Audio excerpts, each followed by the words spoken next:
Good morning, guys. Welcome if you're watching on YouTube. Obviously, the people in class, this is obviously for our presentation. Instead of standing up there like you lot, we've decided to do a video. Bit of a cheat, I know, but that's what we decided to do. We're going to be discussing 3 video artists, discussing their backgrounds, their artwork, their personal opinions, the message which they want to get across, and the audience reactions.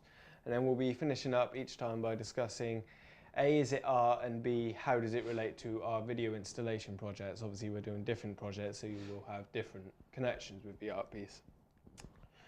Our first artist is Bill Viola. He grew up in New York in 1951. When he was a teenager, he actually met Namjoon Peck, which is our next artist, funnily enough. And then he also met Bruce Norman. Yeah, and obviously those 2 artists inspired him to go into contemporary video art himself, which I'm sure Ben will take over now and explain his artwork. Basically what we've been doing is we've been researching video installation. We've been going into like artists like past, like how they became an artist, what inspired them, and trying to see if it can inspire us. So we've basically took all of our ideas and we've composed into, a lot of research about video installation, and that's where we came across Bill Viola. Bill Viola, he uses a lot of new media such as like sound, vision, technology in general, and he uses that and he makes a piece that's really interpretive and really gets your mind thinking. For example, like he'll do like some projections and he'll like make it really surreal, maybe psychedelic, and basically it will just generally get you thinking on the spot, and it's basically he wants to get a reaction from you, and I think that's what video installation is all about. Because with his artwork as well, he's always trying to get across the fact that humans have to go through some fundamental experiences, and that really does come across, and it's about the spirituality of the subjects. It touches on religion quite heavily because obviously birth, death, marriage, all of that is very important to religion, as it is to Bill Viola. One of the artworks which we know that the whole class has seen is he had some LCDs mounted in a chapel, and he had people walking through fountains of water, as in they're coming back to life, realising they don't actually belong in this world, turning and walking away again. And it relates back to my point earlier, it was really surreal and it didn't really get you thinking, like it was really interpretive.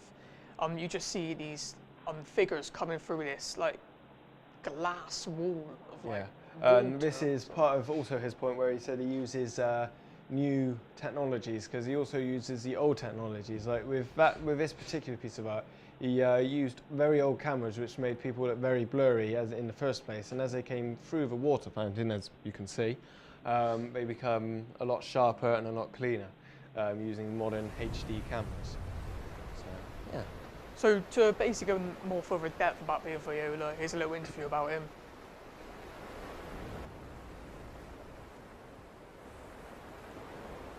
I was a very shy and introverted child.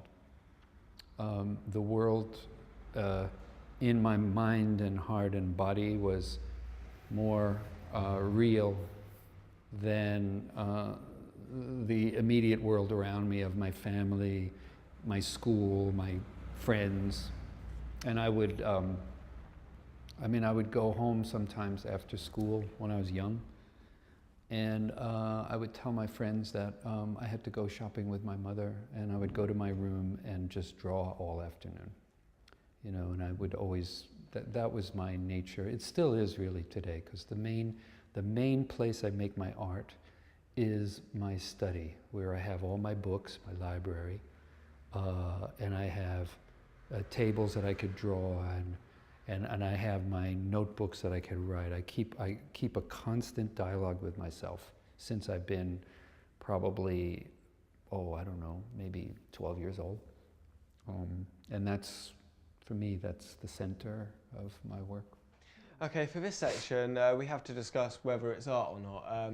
So I'm going to simply ask Ben for this bit, and then he'll ask me afterwards. So Ben, do you think that this is art? Well, in my opinion, it's a bit subjective, this is, but I think everything is art. I mean, no matter where it is, video games, images, technology, I think it's all crafted through design. So I would say, in the scientific approach, nothing is 100%. Yeah, so I was going to say that, because what about your quote of the day as such? Yeah. Nothing is ever 100%. Everyone always mistakes that for being something inspirational, but it is just fact of science that nothing is 100%. So I would say, being on right on the edge, I'd say 99% art, because I think everything is art. You can just see how interpretive it is. So, yeah. Yeah. What's your opinion? I think it's about 70 to 80% art. I mean, there is another side to this, is in it's more like talking about religion, faith, and our experiences. That part of it isn't particularly art, but the way it's shown is art, and it's obviously done in a very clever way, a very, as Ben said, interpretive way. So, all right, and for the final section, to wrap up, we're just going to discuss how it might connect with our own installations. For mine, it's there's a little bits of elements, like good stories, like good days, like weddings and all that. That kind of connects with it, but not too much. But the more sort of similarities come in the actual style in which it's presented, because a lot of his work is projection, and he'll have like rooms with 3 projections around it. He's also had the LCD screens, which is the same as if you wanted to project the video onto it. So with ours, well, with mine in my group, we're going to be projecting onto a building and showing this, projecting in the same way and getting the video across in the same method, essentially. My idea takes a bit of a different approach. It's all about the audience's reaction.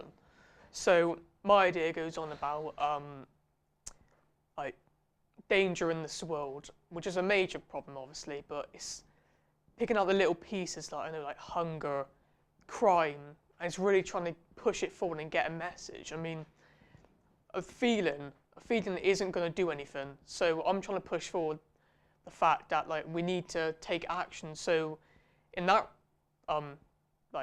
in that respect, yeah, thank you.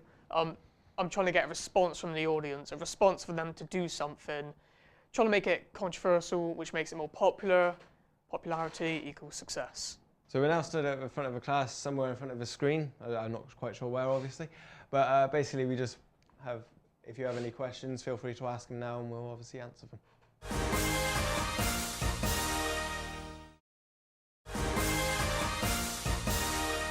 Oh, welcome back. So again, further on, our next artist is Peck. He was born in Seoul in 1932. He trained as a pianist. He actually fled Hong Kong during the Korean War with his family due to too much danger. He had to relocate. He graduated from Japan University. He moved to Germany, so he's been around quite a bit. Yeah, that's exactly what I was going to say. He's been around. Yeah, he trained as a pianist, so really that takes it away from what we're actually talking about, video installation, but it kind of fits in with, you know, the arts in a way, so generally he was quite a creative person. Right. So during his career as well, we actually met other artists and inspired them to create their own art in the region of electronics, which is what we've been basically talking about, using like new media to create art pieces that are really interpretive. Yeah, and that's quite similar to Bill Viola, like using the technologies to show time passing, different events and so on. But his actual artwork, like, one of my favourite pieces of his artwork is basically he's got a load of TV set up in the shape of America. He's got neon lights going between them. Actually, you can see it there now.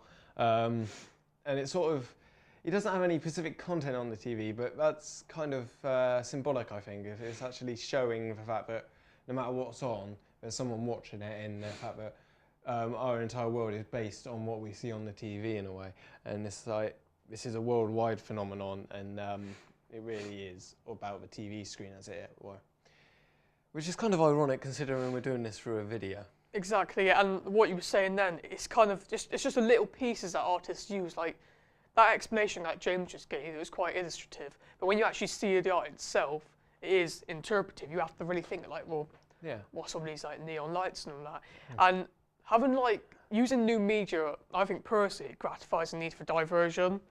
Because instead of just seeing a painting and just, you know, making a judgment on it, you've got, you know, video installation, you've got like neon lights, everything's interpretive, everything's new, it's up to date.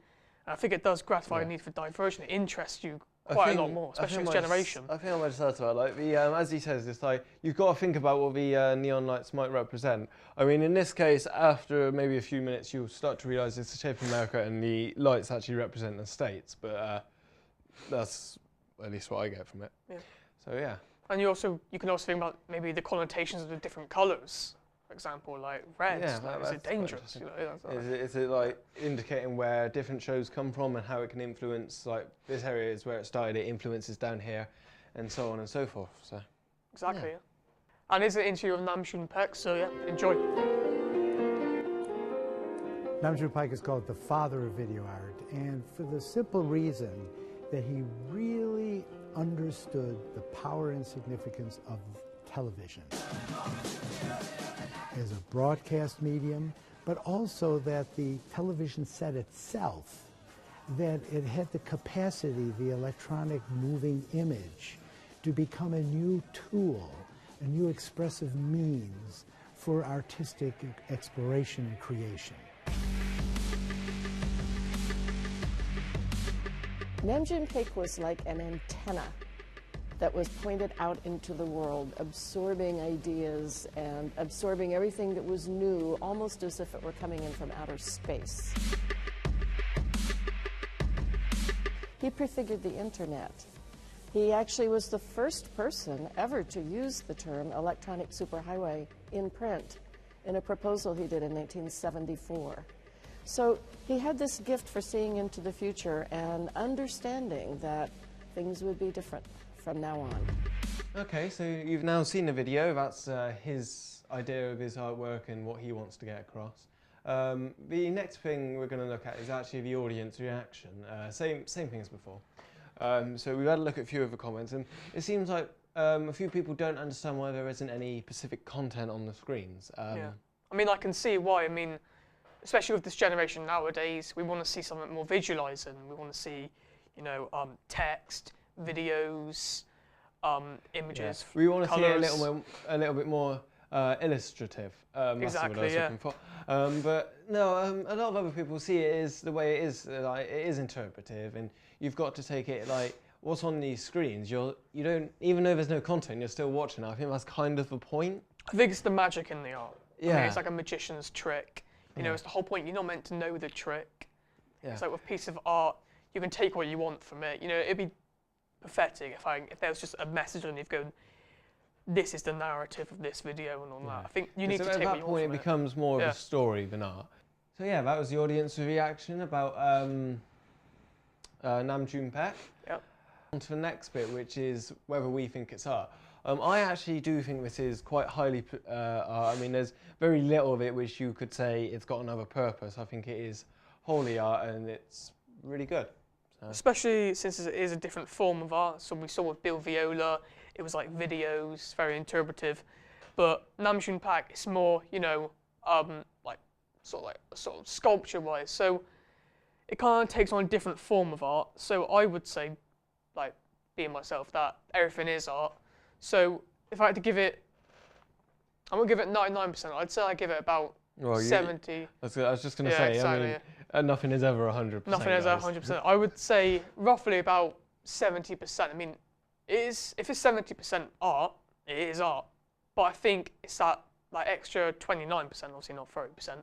At 29%, like it really, like it conflicts between the audience's opinion. If a bunch of people don't think it's art, it's all about the people's reaction. So if someone's going to see it and they're not going to see art, you failed. So yeah, exactly. Yeah. See, I put so I'd rate it around the 80% mark. I forgot to do that just now, but that is my opinion on that, 80 to 90% at least. So any questions? Let us know now.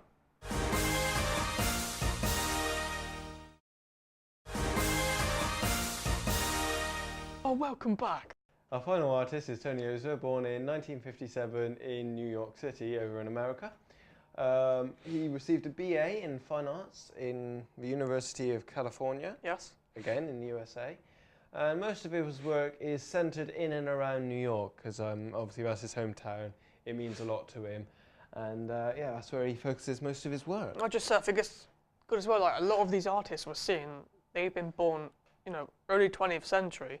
So I think it's good how these artists, who, you know, not particularly in our generation, they adapt into new styles of art, you know, video. Yeah, because when they were sort of growing up, I mean, especially the very early ones born in very early parts of the 20th century, TV was very much in its infancy, along with filmmaking, essentially. Because obviously cinemas were first brought about by the Victorians when projections were brought in and so on. And it obviously went from there. And then as it's got to the 60s, 70s, and on towards today, obviously these video artists have come in to show what's actually happening. Like the artist just now, I think Peck, showing radios and TVs and so how on. they influence the world. So he's got the experience for that. So I think that's a positive thing. But anyway, going back to Tony Osler, his work is using projectors of human facial expressions, and he has a lot of gallery pieces. I mean, his work is like, he'll film like himself, film his lips saying a load of words, he'll film the eyes saying the same words, like obviously he's saying it and it's just the reactions from different parts of the face, put it all together afterwards, and that creates the artwork. It's really surreal as well. Really quite freaky, makes you think. So what's the kind of message he's trying to get across here? Well, to be honest, the fact that it is surreal, it kind of makes you feel like, well, you come out and your first impression is, well, what was that? What was that? So I kind of think that is the message. Yeah. It's about emotion. I think you were saying about that when we were actually viewing his artwork up in Tate Modern up in London. When we came out, Ben actually said, what was that about? Exactly, but that is the key, I think. I think you're going in and you're seeing these faces and like, it's meant to be human emotion. You think, well, but then when you feel about it, you come out with your own emotion about it. You come out going, well, what was that? Or like, that freaked me out. I think that's the point. It's got a great effect, hasn't it? It's just like, this is the artwork, but it's also, you're part of it in a way. Yeah, it's all about, once again, I know I've said it like 100 times now, it's all about the audience's reaction. I think that's what art is all about. So, once again, we're going to have a YouTube interview of Tony Osler. Here we go, and let's have a watch. My name's Tony Osler, and we're in my studio in the Lower East Side, Manhattan, New York, USA, the globe. My studio functions in a unique way in that it's a mix of a lot of different things. It's got a lot of functions. I'm constantly going from one thing to the next, which is what keeps it exciting for me. I'll give you a little tour around, show you the different places where I make things and tell you what happens here, and what kind of junk I have laying around to inspire me.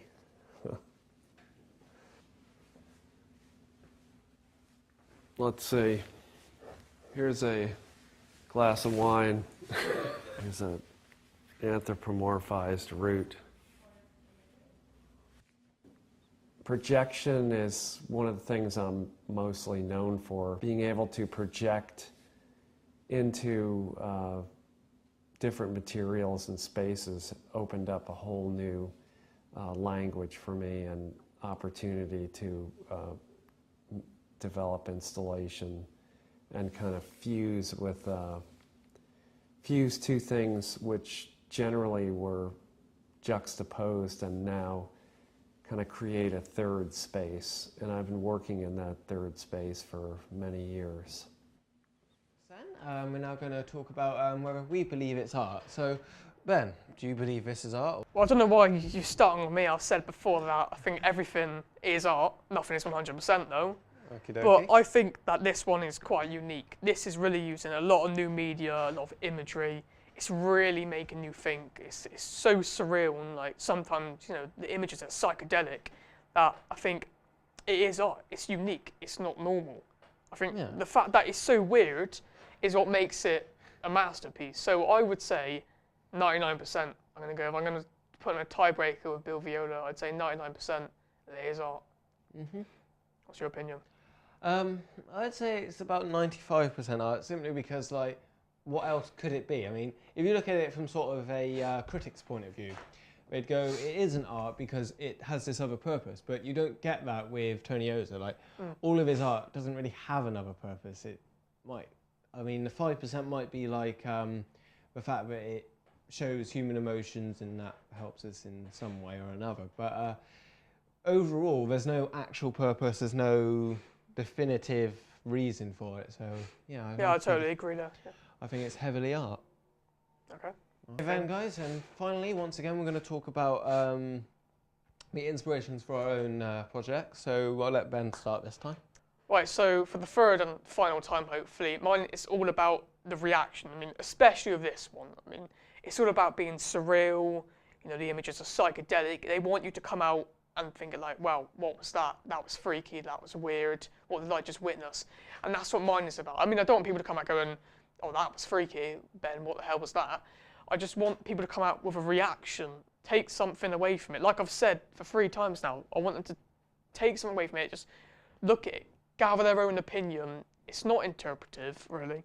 Well, it can be, but it's illustrative to your mind, your opinion. Everyone's going to come out with practically the same idea. You're sort of drawing the audience in and then using them as part of the art piece in a way. Exactly, yeah. Because, I think, like I said, all art is about the audience's reaction.